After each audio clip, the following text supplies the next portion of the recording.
दोस्तों जानेंगे इस वीडियो में इंडिराल 10 mg टेबलेट के बारे में। जानेंगे भाई ये दवा किस टाइप की होती है, किस तरह से काम करती है, कौन सी प्रॉब्लम में दी जाती है, कौन प्रिस्क्राइब करता है, डोज क्या होती है। वीडियो पूरा देखिएगा।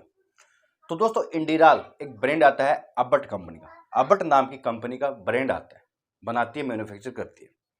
ये कई स्ट्रेंथ मिलती है, 10 mg, 20 mg, 40 mg। इंडिराल LA 20 mg भी आती है, LA 40 mg भी आती है। LA के अंदर दोस्तों लॉन्ग एक्टिव सोल्ट आता है। वैसे सभी के अंदर प्रोप्रानोलोल आता है। प्रोप्रानोलोल को आगे जानेंगे भाई क्या होता है। लेकिन जो इंडिराल LA 20 और 40 आती है वहाँ प्रोप्रानोलोल लॉन्ग एक्टिव आता है, यानी काफ़ी देर तक खून के अंदर बना रहता है, काफ़ी देर तक काम करता है, डोज कम लेनी पड़ती है। बस यही अंतर है, बाकी कोई भी अंतर नहीं है। अभी बात कर रहे हैं इंडिराल 10 के बारे में। इसके अंदर दोस्तों प्रोप्रानोलोल प्लेन आता है, कोई सस्टेन रिलीज वगैरह, कोई लॉन्ग एक्टिव वगैरह नहीं आता है। इसकी डोज थोड़ी ज़्यादा हो सकती है, जो कि वीडियो में जानेंगे। अब भाई प्रोप्रानोलोल क्या होता है, तो दोस्तों पहले प्राइस जान लेते हैं। करीब करीब 20-22 रुपये की 15 टेबलेट, एक पत्ता 15 टेबलेट का आता है, दवाई की दुकान पर मिल जाता है। डॉक्टर प्रिस्क्राइब करते हैं, लाइफ में कभी भी सेल्फ यूज नहीं करना है, हाईली प्रिस्क्राइब मेडिसिन होती है। तो प्रोप्रानोलोल एक बीटा ब्लॉकर होता है। ये ब्लड फ्लो को इजीली फ्लो करवाता है, यानी ब्लड फ्लो करवाने में मदद करता है, जिसके कारण दोस्तों ये कई जगह काम आती है। अब देखिए बीटा ब्लॉकर जो टेबलेट होती है जो होती है, ये ज़्यादातर देखा गया है कि हार्ट से रिलेटेड प्रॉब्लम में काम आती है, यानी जो हार्ट होता है उससे रिलेटेड प्रॉब्लम में काम आता है। जैसे कि दोस्तों हार्ट अटैक की प्रॉब्लम, अगर हार्ट डिजीज है पेशेंट को, वहाँ पर डॉक्टर प्रिस्क्राइब कर सकते हैं। इनके अलावा दोस्तों हाई बीपी के अंदर भी ये दी जा सकती है।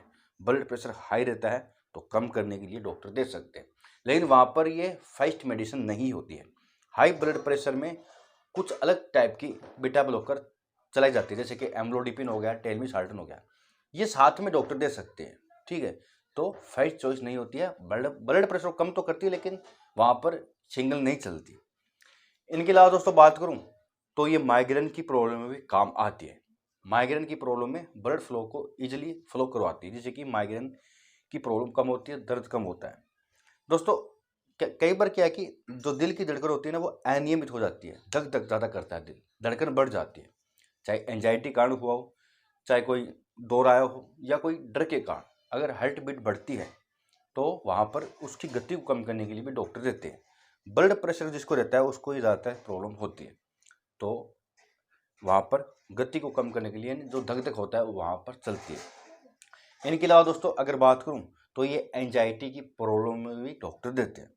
एंजाइटी की प्रॉब्लम में एंजाइटी को कम करने के लिए, चिड़चिड़ेपन को कम करने के लिए, घबराहट को कम करने के लिए भी काम आता है, तो कई जगह काम करती है। इनके अलावा भी कई प्रॉब्लम में और भी दे सकते हैं डॉक्टर।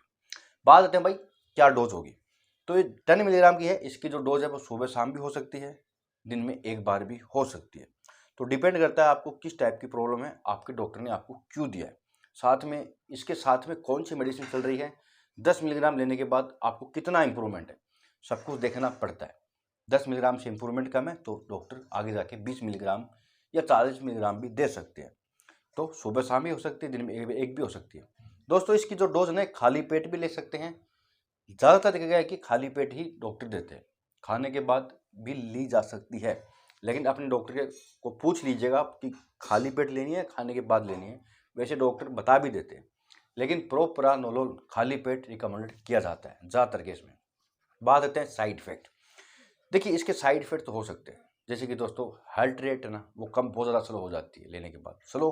स्लो करने के लिए भी डॉक्टर देते हैं, लेकिन अगर कुछ और प्रॉब्लम दी है तो वहाँ पर हो सकता है कि हार्ट रेट स्लो हो जाए, क्योंकि स्लो ही करता है, ऐसे कोई घबराने की बात नहीं है। इनके अलावा दोस्तों थकान रहती है इसको लेने के बाद, फटीग रहता है, हेडेक वगैरह, नोजिया, वोमिटिंग वगैरह ये कर सकता है।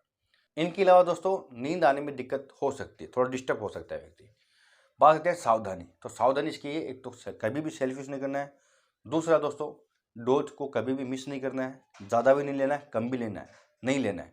जिस तरह से डॉक्टर ने बताया है, जितनी डोज होता है उस तरीके से लेना है। और अगर आपको कोई पहले से कोई मेडिसिन चल रही है उसके बारे में डॉक्टर को बताना है। प्रेगनेंसी ब्रेस्ट फीडिंग में डॉक्टर को पूछ के दवा का यूज कीजिएगा। तो संपूर्ण ये था इंडिरा 10 टेबलेट के बारे में। यहाँ से वीडियो के लिए